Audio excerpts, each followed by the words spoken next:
I've just entered Little Desert National Park. It's 375 kilometres northwest of Melbourne. It's not a full-on desert, it's just a fairly sandy area, but it's got a lot of low-lying scrub. So I'll spend a couple of days here exploring what there is to see. There's a couple of free campsites I'm going to try checking out. So I've dropped my tyres down and I'll see how I go with these tracks. A little flogged out, but yeah, give it a go.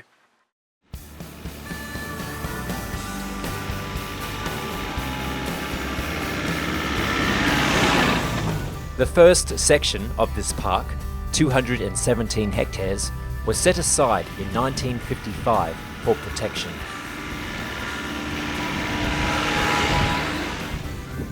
Over the decades, additional land was added to form the park's present size of 132,000 hectares.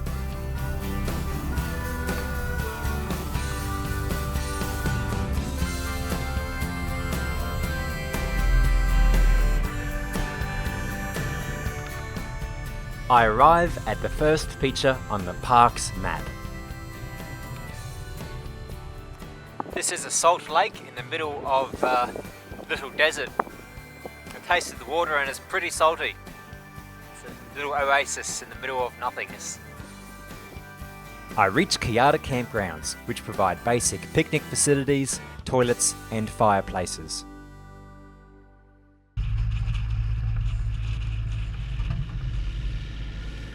In the morning, I begin heading west.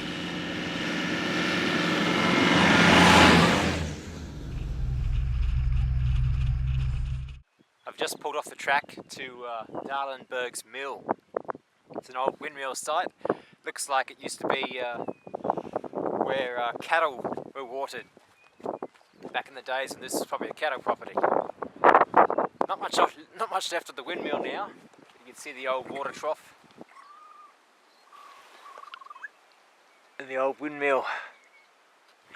Now it's just used as a watering point for the parks and park rangers to get water for their firefighting operations. See, there's not much else around out here. It's not too remote, but it's certainly a nice spot to get away and listen to the birds. I've just come out of the Darwin Bergs mill track onto the junction of the beekeepers track. You know, it's you've got all this beautiful desert country out here, all native vegetation. You wouldn't think there'd be much, opportunity to grow much, but then you come out here and just on the other edge of the corners there's the green pastures and cattle feeding. So we're pretty lucky here in this country to have places like this that have been protected, because otherwise everything you've just seen would have been flattened just for our cattle production. There's really not much biodiversity there, not much native wildlife. It's just almost a desert of its own, just a green grass desert. So I'll keep heading down this track and try and get back through to the next campsite.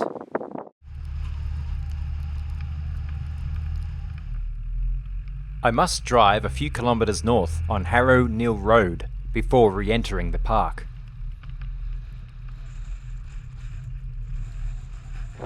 I've just turned on to the McDonald Highway, which runs right through the centre of Little Desert National Park. This road will take me down to my next campsite. Let's see what kind of highway it is.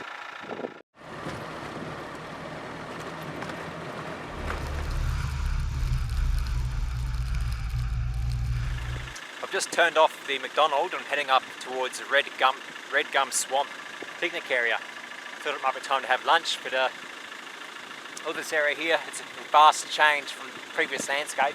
It's all had a fire go through, so it's fairly barren and desolate. There's not much wildlife around. It's, yeah.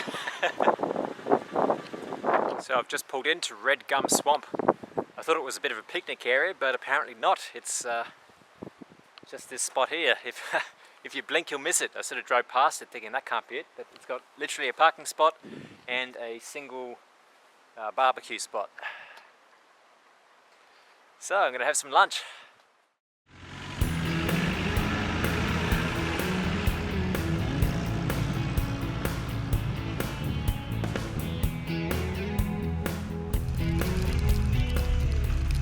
Returning to the McDonald Highway, I come to some waterlogged sections. I had checked the Parks Victoria website for any track closures before starting my trip. As there were none listed, I'm hopeful that this area ahead of me isn't going to present too many issues. I always like to get out of the car and check areas like this first for bogginess before risking driving the car in. It's much easier not to get stuck in the first place than spend hours on my own trying to self-recover.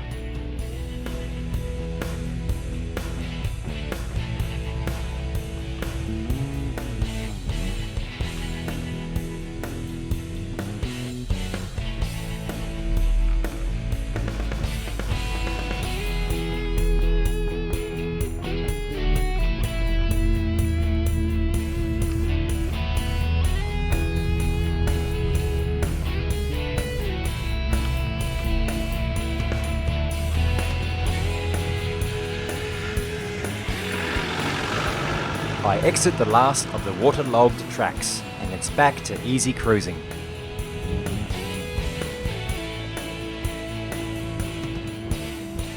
Well, I've just pulled up to Bridgewaters Waterhole for my second night campsite. There's not too much here, but hopefully first thing in the morning I might see some wildlife come down for a drink. Let's take a quick look on the map where I've been today. So I started off my first day coming in through Craigs Road, drove up and spent the night at Kiata Campgrounds. And then today I've driven down, worked my way all the way through, started heading along the highway, the McDonald Highway, decided to head up, have lunch at Redgum Swamp. I've checked out up through Phillips Track, back down onto the McDonald Highway, and it's a straight track straight through to the Bridgewaters Waterhole. Track wise it's all pretty easy. It's probably a great spot to come if you're a beginner four-wheel driver and you want to get a bit more experience on sand driving. There are a few water holes along here you can probably drive through. On the main track I tended to avoid most of them. I didn't know how deep they were, and as there's no trees around it's kind of difficult to winch myself out. I'd have to use my max tracks and a shovel. But that's pretty much my 2 days. I'll head out back to the main road and head up to Nil tomorrow before heading north.